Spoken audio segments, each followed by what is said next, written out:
The story begins with a young boy named Vassili, who was being trained to use a sniper rifle by his grandfather. At the time, they were in a cold region of Russia. Vassili's grandfather tied their horse in a spot to lure a wolf, so Vassili could shoot it with precision. However, when the moment came, Vassili panicked and missed his shot, leading to their horse being killed by the wolf. The story then moves to the year 1942, as World War II was about to intensify. By this time, Vassili had grown up and joined the Russian army. Along with his comrades, he was heading to confront the Nazi German forces. The Russian army was traveling by train to reach the German-controlled city. On the other hand, under Hitler's leadership, the German forces had captured all of Europe and taken control of its oil fields. Their next mission was to invade Russia, but their biggest obstacle was the city of Stalingrad. The Germans had to capture this city first to move forward. Meanwhile, the Russian soldiers reached Stalingrad. The Russian commanders issued strict orders. Anyone attempting to desert the battlefield would be killed by their own comrades. The only way to survive was to drive the German forces out. Following this, the Russian officers sent the soldiers across the river in boats to confront the Germans waiting on the other side. As they approached the river, they saw it filled with the corpses of their fellow soldiers, which left them terrified. As the boats neared the shore, German planes launched an intense attack with bombs and bullets. Many soldiers were killed, and several boats sank. Fortunately, Vassili managed to cross the river and reach the shore. A few other boats also succeeded in reaching the bank. Once there, the officers distributed weapons to the soldiers, but due to the attack, there weren't enough to go around. The officers ordered 2 soldiers to share one weapon and instructed them to kill German soldiers to seize their arms. Vassili only received bullets, while his friend got a rifle. To get a weapon, Vassili would need to kill a German soldier. When the attack signal was given, the Russian soldiers launched their assault on the Germans. In retaliation, the Germans bombarded them with explosives, causing heavy losses to the Russian troops. During the chaos, Vassili's friend was killed, and Vassili tried to take his rifle. However, another soldier shoved him aside and took the weapon. At this point, the German forces began to overpower the Russians. In desperation, some Russian soldiers tried to retreat, but their own officers shot them for deserting the battlefield. Ultimately, the battle ended with the German army capturing Stalingrad. The entire city was filled with the corpses of Russian soldiers, which were being scavenged by vultures and crows. Suddenly, a vehicle sped into the area, but German soldiers attacked it, causing it to overturn. A Russian man named Danilov emerged from the vehicle. He worked as a newspaper delivery man for the Russian army. Before the German soldiers could catch him, Danilov quickly hid among the corpses to make it seem like he was dead. When the German soldiers came searching for survivors, they began shooting randomly at the corpses to ensure no one was alive by mistake. Fortunately, Danilov wasn't hit by any bullets, but the overwhelming stench of the corpses made him vomit. As Danilov crawled forward, he spotted a German officer standing in the distance, bathing at that moment. Danilov picked up a rifle from among the corpses and decided to kill the officer. However, just then, a man emerged alive from the pile of corpses. It was none other than Vassili. Vassili stopped Danilov from firing at the officer because the gunshot would alert the German soldiers nearby. Vassili advised him to wait for the sound of a missile strike so the gunshot would be drowned out by the explosion. Vassili also handed him some bullets to load into the rifle. However, Danilov was too scared to shoot, worried the Germans might hear the sound. He gave the rifle to Vassili and asked him to take the shot instead. Vassili took the rifle, but noticed a vehicle approaching. It was carrying soldiers to protect the German officer. Vassili waited for a missile explosion, and as soon as the loud blast occurred, he shot the German officer, killing him instantly. The sound of the gunshot went unnoticed. Using the noise of another explosion, Vassili killed another soldier.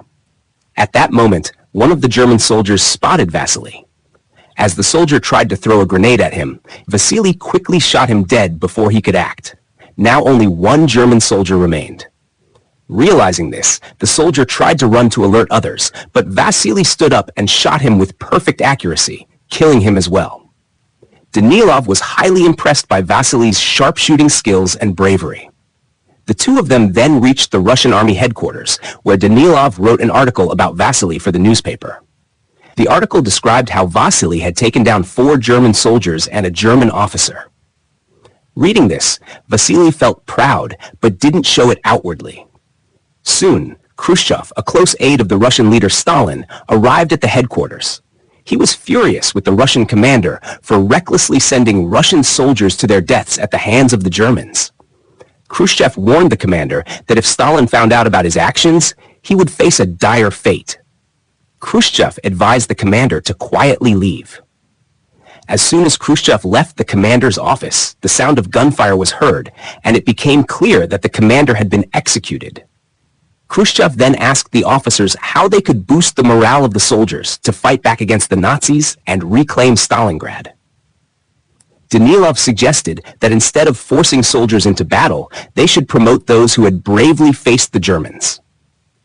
This would inspire the other soldiers. Khrushchev liked the idea and decided to implement it. Shortly after, Danilov rushed to inform Vassili that both of them had been promoted.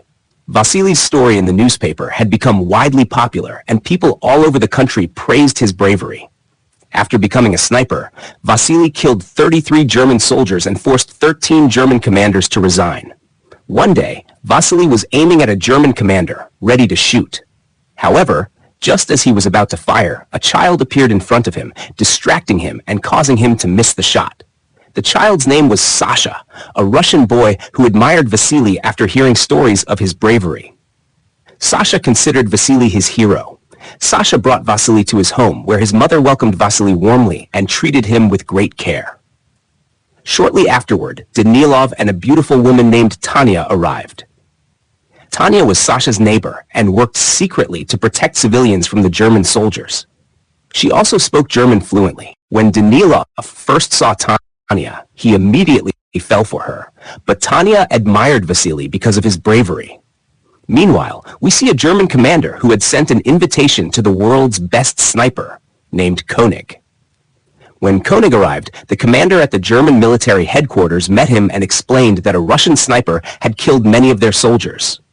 He tasked König with eliminating this Russian sniper as soon as possible. König immediately began his mission, and soon the news spread that a German sniper had taken down 5 Russian soldiers with remarkable precision. On the other hand, Vassili was sleeping when his friend woke him up, saying there was an issue at the storage area. He told Vassili they needed to head out and solve the problem. Vassili, along with 2 others, went outside and noticed a figure lying behind a window. He aimed and fired at it. Vassili and one of his comrades went to check, while the third stayed downstairs. When they reached the spot, they realized it wasn't a person but a dummy. At that moment, the German sniper killed their comrade downstairs. Vassili noticed a cigarette on the ground and realized someone else was present in the area. Just then, German planes began bombing Stalingrad with missiles and bombs.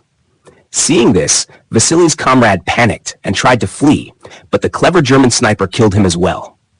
Amidst the bombing, Vassili stayed hidden in the same building. Later, we see König reading a newspaper while Sasha polished his boots. König handed the newspaper to Sasha and asked him to translate it from Russian into German. Sasha explained that the article praised Vassili's sharpshooting and bravery. In his innocence, Sasha casually told König that he was a big fan of Vassili and had even met him. Meanwhile, Vassili arrived at the military headquarters, where Danilov was already present. Vassili met another sniper named Kulikov, who had trained under König, the German sniper. Vassili informed Danilov that both his comrades had been killed and explained that the sniper who attacked them kept changing positions, making it impossible to identify him. Danilov immediately understood that this sniper was none other than König. Danilov told Vassili that König knew everything about him and had come specifically to kill him. The next day, Vassili dreamt about the childhood incident where a wolf killed his grandfather's horse. Suddenly, Kulikov woke him up, saying he had spotted an undercover sniper. The 2 of them went to investigate and discovered that enemies had attacked the area. They rushed out of the building, but German soldiers fired arrows at them. Luckily, they managed to escape unharmed. Later, Vassili cut the signal wires so that the German soldiers couldn't call for reinforcements from their headquarters. While they were moving from one location to another, they spotted a German soldier trying to repair the signal wires. However, this wasn't a German soldier. It was one of their own comrades whom König had captured and disguised in a German uniform to trick them. Kulikov mistakenly shot their own comrade, thinking he was an enemy. As Vassili and Kulikov prepared to change positions again, they carefully checked to ensure König wasn't nearby. They devised a plan to use their helmets as bait, so König would aim at the helmets instead of them. Quinn had figured out the location, but he didn't fire at Wesley. This led Wesley and his team to believe that Quinn wasn't nearby. However, as soon as they moved to another location, Quinn struck and killed Kalik. Wesley narrowly escaped and returned to the headquarters. There, he told Danny Love that he couldn't kill Quinn because Quinn was a far superior sniper.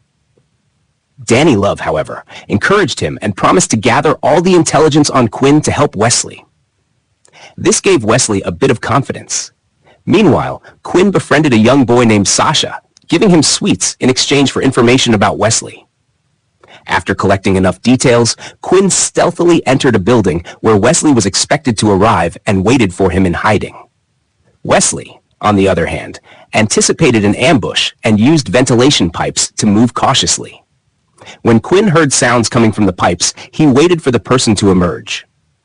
As soon as someone came out, Quinn shot Wesley's ally, while Wesley managed to escape and hide behind an engine. In the commotion, Wesley accidentally dropped his gun.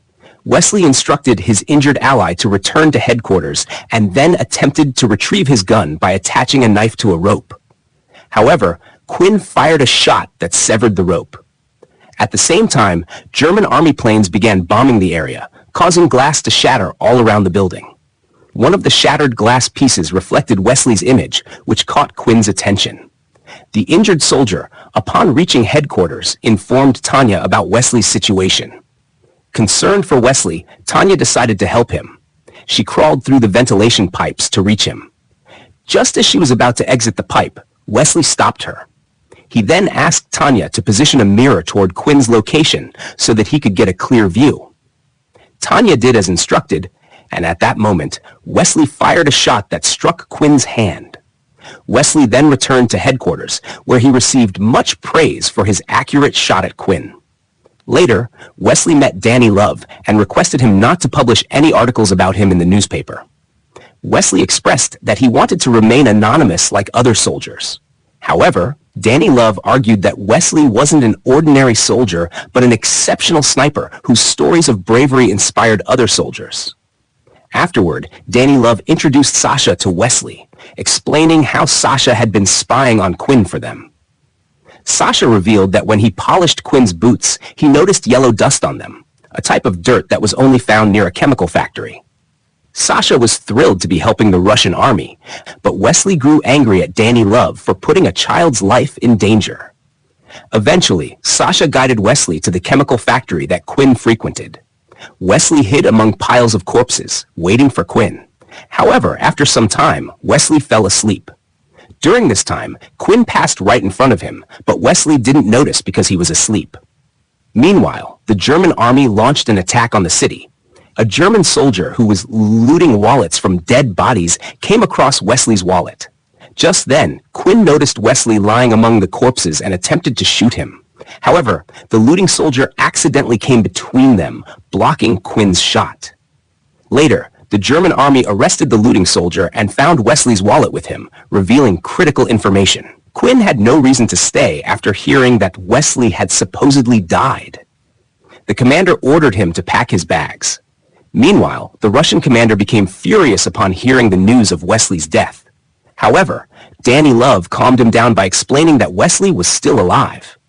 The commander warned Danny that even a rumor of Wesley's death could break the soldiers' morale, so he ordered Danny to conceal Wesley's photo in the newspaper. Later, Danny told Tanya that Wesley would not return to headquarters.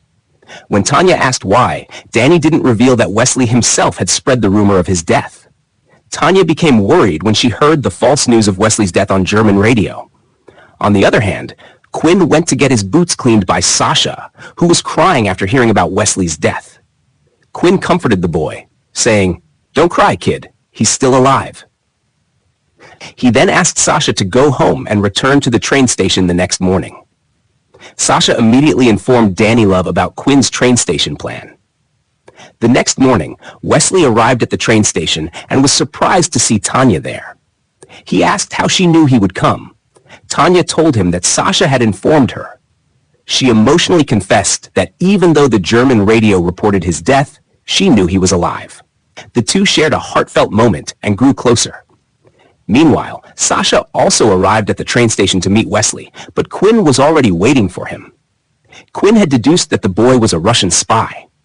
Moments later, Tanya witnessed a horrifying sight through her binoculars, Sasha's lifeless body hanging gruesomely from a pipe. Realizing that Quinn was behind this, Tanya was deeply shaken. Wesley promised her that he would avenge Sasha's death by killing Quinn.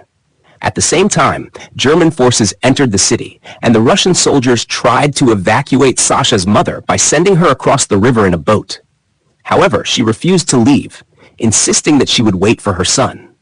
Danilov lied to her, saying that Sasha had betrayed Russia and joined the German army, but he didn't reveal the boy's death. As the evacuation continued, a missile landed near Tanya, severely injuring her. Sasha's mother took Tanya onto a boat to get her to a hospital. She left a note behind for Sasha saying, "I am crossing the river. When you get the chance, come and join me." Back at the train station, Danilov met Wesley, who was waiting for Quinn. Danny delivered devastating news. Tanya had died. Wesley broke down in tears. To help Wesley, Danny risked his life to find Quinn so Wesley could finish him off. Thinking he had killed Wesley, Quinn approached to check his body. But as he got closer, he saw Wesley standing in front of him with a gun pointed at him. Realizing his fate, Quinn accepted his death. Before dying, he saluted Wesley for his bravery. Wesley shot Quinn and placed his gun on Danilov's body to honor his sacrifice. 2 months later, the Russian army defeated the Germans. Wesley went to the hospital and discovered that Tanya was alive. Overjoyed, he reunited with her. The Russian army honored Wesley by placing his sniper rifle in the Stalingrad Museum. Wesley and Tanya later married and lived a happy life together. If you like this video, don't forget to like and subscribe to the channel. See you in the next video.